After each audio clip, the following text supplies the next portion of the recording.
Are you still trying to understand what is back titration? Well, back titration is an analytical method used to determine the amount of acid or base in a sample. By the amount, it can be mass percent, molarity, or mole. It depends on the question. In this video, I will be using an example to explain what happened during back titration. Let's say we have a solid sample containing magnesium hydroxide, and we want to analyze it. The mass is 7 grams. What we want to know is the mass percentage of magnesium hydroxide in the sample. First, you have to understand, in this sample, there is not only magnesium hydroxide, but there is also other compounds or molecules. What do we need in this reaction is we are going to need an acid. For example, hydrochloric acid. I'm going to use this in excess.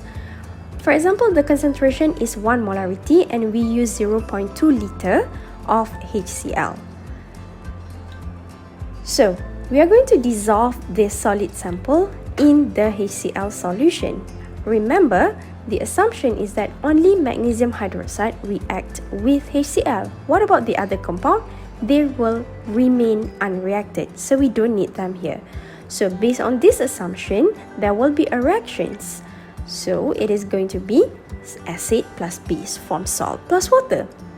When they react based on this equation, 1 mole of magnesium hydroxide will react with 2 mole of HCl.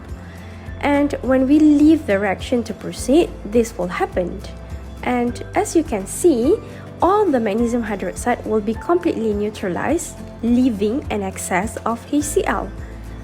Alright, so in conclusion, from this reaction, we will have only magnesium chloride left, water, and excess HCl in the solution after the reaction is complete. So what are we going to do with the excess HCl here? We are going to do back titration. We are going to titrate the excess HCl against the standard base. For example, I'm going to use sodium hydroxide, 0.5 molar, and when I titrate, I need 0.15 liter of the sodium hydroxide. Just example. Okay, so as you can see from this equation, there is another neutralization reaction taking place. So the sodium hydroxide and HCl will react in 1:1 ratio. So once they reacted, you can see all HCl that was in excess just now is neutralized by sodium hydroxide. What can we get is that we can do the calculations. Now you can try to calculate the mass percent of magnesium hydroxide in the sample. Remember, you have 7 grams of solid sample containing magnesium hydroxide. Then we dissolve them in 0.2 liter of 1 molarity hydrochloric acid. After that, we are going to have an excess of HCl, which we are going to titrate it with the sodium hydroxide, 0.15 liter of 0.5 molar. Alright, so the answer is going to be 57.02%. Okay, so how do we get the answer? So first, do you remember that you have this HCl, 0.2 liter of 1.0 molar HCl. From there, we can calculate the mole of HCl, which is 0.2 mole. So among the 0.2 moles, some of them reacted with magnesium hydroxide. We do not know how much reacted with magnesium hydroxide. But what we know is that the rest of the HCl will be reacted with sodium hydroxide from the back titration. The mole of the sodium hydroxide from the back titration is going to be 0.075, and this is equal to the mole of excess HCl, which is also 0.075.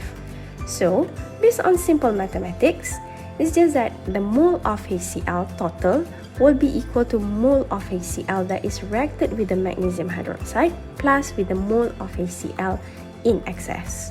So what will happen if we rearrange the formula? We can calculate the mole of HCl reacted with magnesium hydroxide, which is equivalent to 0.125 mole.